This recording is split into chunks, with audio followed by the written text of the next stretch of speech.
Hi everyone, welcome to Type Talks. Today we're here to talk about how it's like to date an ENFP. And so, Carol, could you enlighten us? Yes, remember, I'm giving you a particular perspective. I am the said ENFP in this example. I can talk to you from an ENFP perspective. I'm the datee, not the dater in this example, because I have the ENFP preferences. I can talk to you. A couple things come to mind is one, what types I seem to date. Your question made me reflect on that, and I clearly have a type. The second one is Kiersey's Please Understand Me Too. I know I quote him all the time, but it just turned a real light bulb on my ENFP classic catalyst behavior pattern. But first off, who I date and what that experience might be like. It seems that I only date introverts. I I really can't remember a single extrovert, maybe one extrovert I dated. No, I think he was introverted too. I think I date chart the course and behind the scenes, to use Linda Barron's terminology. That seems pretty obvious to me. And I seem to attract friends from those areas too. And I think why the dating thing works with me and say INTJ or INTP, I think would be the usual pattern for me. Uh, what appeals to me about them is their quietness and the gentleness. I really love the gentleness. Like Linda Barron's INTP preferences is one of my mentors, and I just love that quiet energy and how they listen and their receptiveness. And they tend to be attracted to me, and I think they like my get things going energy. So I think when I pair up with somebody for dating, it's my extroverted energy is attracted to a calm, introverted presentation, and I think they're drawn to my energy. So that's what I think is happening there. Um, I Kiersey just turned a light bulb on for me because I realized that my dating pattern wasn't like other people's. Some say, "Oh, just go out with them, just go out with them, just date a lot of people." Well, I'm not passing judgment on anything. I'm just saying what the pattern is like for me is I don't date a lot of people. I never date more than one person at a time, and I have periods of time between when I date people. And I didn't want to talk about that because that made me sound weird. But Kiersey's book explained it's not weird. That's a classic catalyst in F. It's a classic catalyst dating pattern. And if there's not something real there, I have no interest in just going out with somebody for the sake of going out with somebody. And we're either going to have the real conversation or I'd rather be at home reading a book. So I get that I'm intense. Kiersey helped me understand I'm intense for other people. So not every type wants this kind of intensity. Kiersey also helped me understand that, yeah, I'm looking for a soulmate. And he joked that the rest of the temperaments don't even know what that means, much less looking for one. So, yeah, Kiersey pretty much, I think, just nails it about ENFPs. I want a real relationship. I don't want just casual dating. And not passing judgment. That's just what my pattern was. And Kiersey just said, "Hey, yeah, you're a known entity. I get this." Yeah, Carol, you're really looking for that real kind of conversation. You Oh, really yeah. want that authentic connection. And yeah, it's really interesting how your bubbliness is drawn to some more mysterious or quiet figures. I have a lot of, sorry, I didn't mean to interrupt.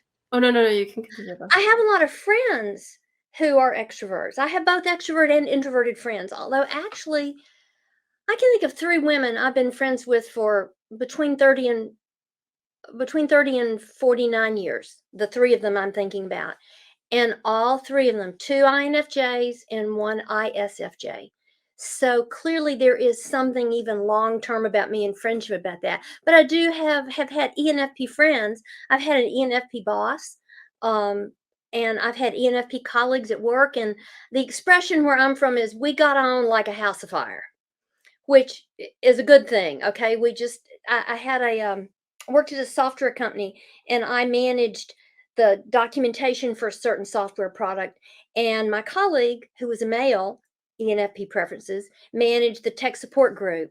And he and I just, and that was before I was really into type. I mean, I knew about type, but it was before it was my profession. So I didn't really realize it till later. what the heart of that was, but he and I just got along fabulously. We always understood each other's reasoning. I always got the friendliness from him and the openness and the helpfulness from him. We got along famously. So I attract people like me as friends. I don't seem to have ever been interested in dating someone like me. I wonder about other people, and because you interview a lot of people, I'm wondering if other people tend to. Because I have known an ENFP marriage, and they just got along fabulously. But I've never dated an ENFP. Not sure I've even ever dated an extrovert. I guess to each their own. Maybe with an ENFP and their extroverted intuition, they might want variety in terms of the other person dating them. It's more interesting if maybe they're a little different than you in some certain way too. Just the chaos theory. Well, baby says my extrovert intuition would be drawn to someone who led with introvert intuition because we're each helping the other one reach toward their fifth function. And I think BB's got something going there because my life is full of people with INFJ and INTJ preferences, and yet they're the two rarest types on the type chart. So I think BB is right. I think there is an attractor, not necessarily sexual attractor, just a personal attractor, because INFJs are very rare, but they have been in my life since I was 18, and my college roommate had INFJ preferences. Yeah, yeah. We all want to self-actualize, so when we have people bringing us closer to that, that's really appealing. Mhm. And so Carol, I'm wondering, how have people who have dated you described you? Like, what do you bring to a relationship? I think I've been described as bubbly. I'm kind of lively and friendly and outgoing, and I can be funny. Um, Dario Nardi says that extroverted intuition, whenever there's extroverted intuition going on in a room, there's always laughter. It seems to be connected. I think it's because, like think about Robin Williams' humor.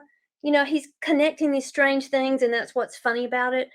I I think I'm funny and I'm lively, and they have to be able to handle my relational connections. I mean, I'm a logical person, but I'm not a linear person, okay? There is not a linear bone in my body. So the person who dates me needs to be able to handle, "Oh, wow, you know what we could do?" I've all of a sudden made a connection, and I'm going to come out with it. So it's not that I jerk us around on plans, but I guess I don't need somebody who's always coming up with ideas because I come up with more ideas than I can ever do something about. It's not, I don't need the other person coming up with ideas, but I need the other person willing to engage with me and to do interesting things with me, whether it's talk about a book or go to a movie or go to a musical thing together or something. I think that's a really good point, Carol. There is an aliveness to you, or there's an energeticness to you, an enthusiasm, and so the person who dates you has to be able to deal with that because, like, whenever you have a new idea or something novel that you've seen, like in terms of it provokes or stimulates mental thought. It makes you more excited and more happy. In fact, sometimes it makes it hard to go to bed for you if you're mentally revved up. Oh my gosh, you read into my secret life here. I used to have years ago, 20 years ago, INTJ female friend, and we'd be talking at night, and it'd be quarter to 11, and I'd say, "I have got to get off this phone because I'm going to lie here for 45 minutes because my brain was just doing this." And she laughed, and I said, "You're laughing because in 2 minutes after your head hits the pillow, you're going to be dead to the world, right?" And she said, "Yeah, that's right." But no, in engaging with people, a friend, somebody I'm having a good conversation with, it kind of revs me up. So, I hang up the phone and I'm kind of like this. So I can't talk to somebody right before I go to bed. I'm sure a lot of ENFPs can relate to that too. And so, how can you tell if an ENFP likes you? Knowing that an ENFP likes you is not the problem. ENFPs are outgoing and friendly, and the problem is when you're dealing with the opposite sex, you got to be careful because they can get the wrong message.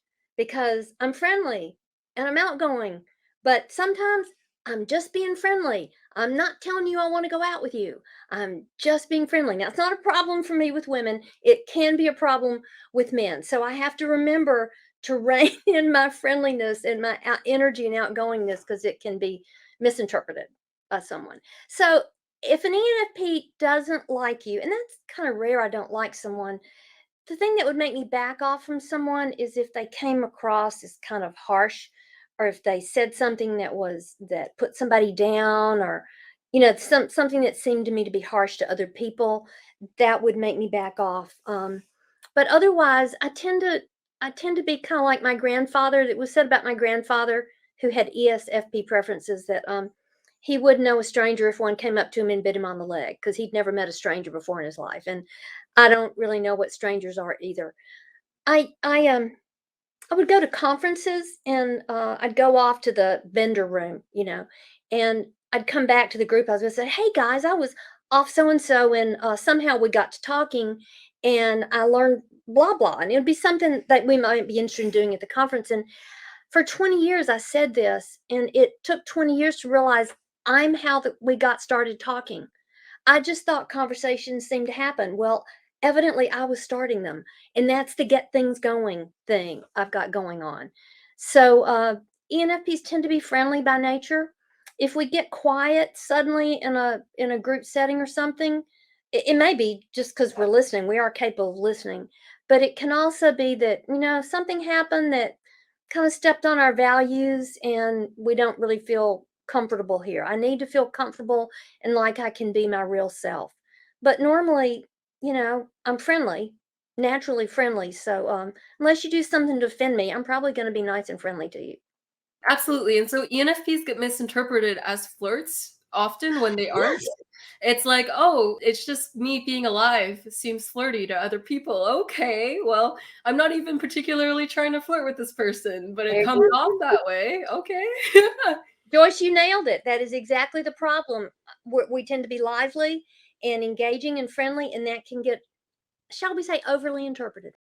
Takes a lot for ENFPs to not like you because I think a lot of ENFPs give benefit of the doubt. So if you Oh, do do absolutely. something that could appear bad, they're like, "Ah, maybe," and then give you a little bit of slack. So unless you really step on a value, Yeah. then you're gonna get the hate train, but typically they're very lenient with people. My mother has always said, "Carol, you cut people way too much slack."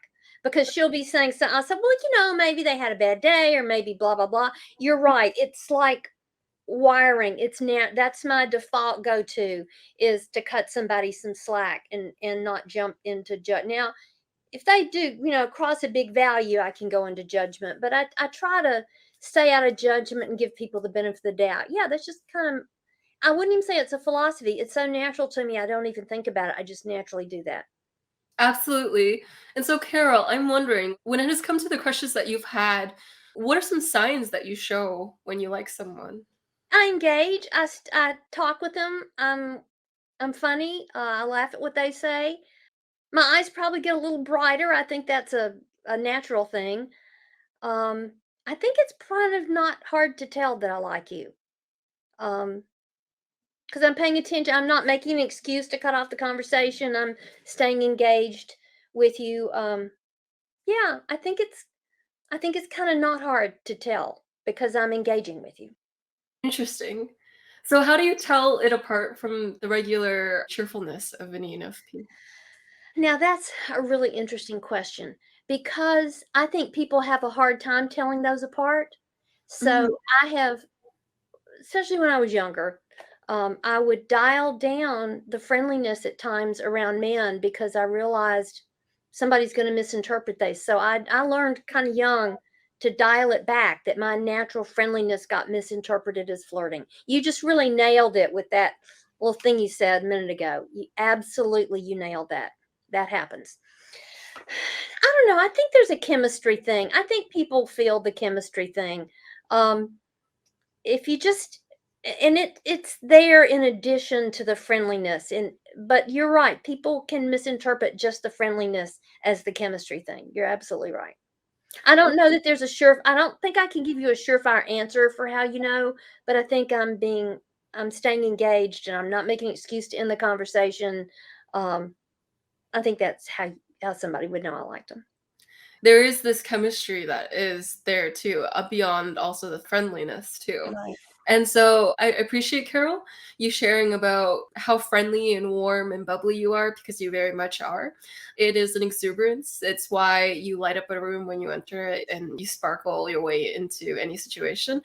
And thanks everyone for watching. If you enjoyed watching this, feel free to check out the Association of Psychological Type International. I'll have it linked below.